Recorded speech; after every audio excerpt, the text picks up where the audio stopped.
Corbett Wall with DV Auction, here with a 3-minute cattle market update for Wednesday, November the 23rd, brought to you in part by the International Brangus Breeders Association. If maternal traits are important to you, maybe it's time to look at Brangus. Brangus females offer stayability, longevity, calving ease, shorter gestation, early breed back, and they milk enough but not to excess.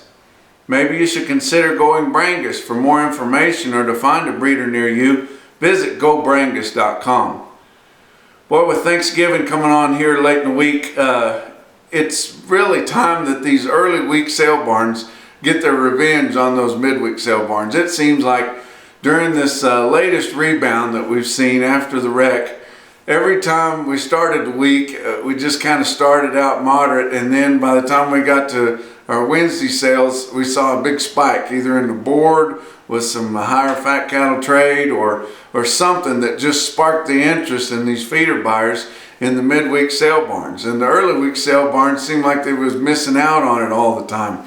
They would make some gains, but they would never see the big jump that the later week sales saw. And really the end of the week sale barns didn't see as much as the midweek guys either. But for the most part, Monday is always the best day to have your sale. Monday's the best day. It continues to decline till the end until you get to a Friday sale, which is always tough, even though a lot of those Northern Plains sales like their Friday sales, but those cattle got to go somewhere, and for the most part, people are going to process those cattle when they get there, and when you get to a big commercial facility, those guys don't want to have to work extra hours and process more cattle on the weekend, especially on a Sunday. So it's always better to have a sale early in the week, but the guys just haven't been able to take advantage of that lately.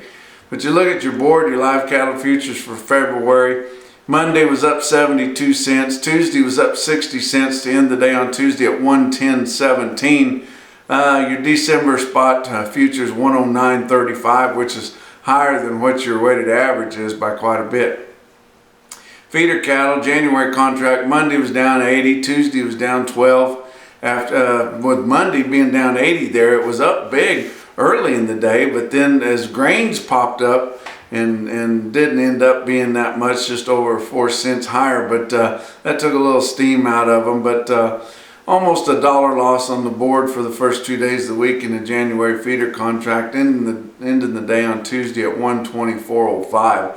Your CME feeder cattle index coming out on Tuesday there for really through Monday sales 127.55. Real-time index that has been running behind that actually surpassed it on Tuesday late in the day as it went up 63 cents during the day on Tuesday, and you can just watch that thing come together on Cattle Market Central. But real-time index late in the day on Tuesday, it was 127.58. So really tight, but just a little bit higher than that.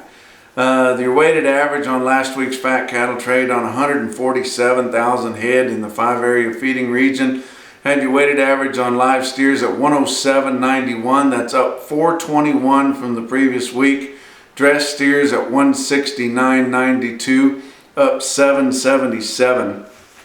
No trade really to speak of at all, of course, early in the week, even though we thought we might have a few sales as early as Tuesday because of the holiday week, but did have a few cleanup sales that were recorded on Monday's market reports there at a strong steady at 170, which was up in the Northern Plains, of course, on a dress basis. But we're not sure. We might get some sales. That Fed Cattle Exchange is going to have about 7,500 on their online fat cattle sales on Wednesday. So that could, depending on what happens there, that could spur a little trade. Maybe not. They may come back in and try to find some guys to answer their phone on Friday.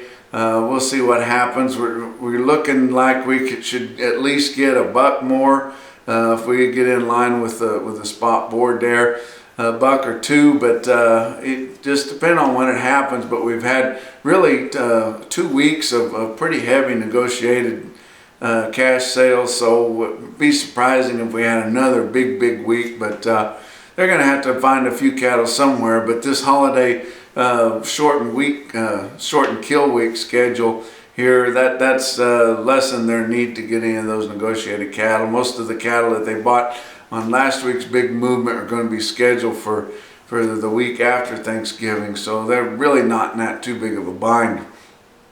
But if you look at one thing that is in a bind is Canada with a tuberculosis TB outbreak there in Canada and Alberta. Some people are making a bigger deal out of it than some not, but they've found a total of 6 cases, really just in one herd, but a big outfit that spread over 3 locations there, and it's really tied up a lot of cattle because they go around, and any cattle that's anywhere close to there, they stake off a big area, and there's a lot of guys that got their cattle under quarantine now, and they're going to have to test all those cattle. They can't sell their calves until they get everything cleared, and people are wondering if that's going to make a big cause in the market. Well, you know, tuberculosis is something that affects the cattle's health, not something like the mad cow was for the people that eat it. You know, I mean, it's not going to travel down into the meat, but anytime you get any kind of a media outbreak on any kind of a disease or sickness or any kind of a health thing that has anything to do with cattle, it's a negative connotation. You don't want it at all. So we don't want to make too big a deal out of it.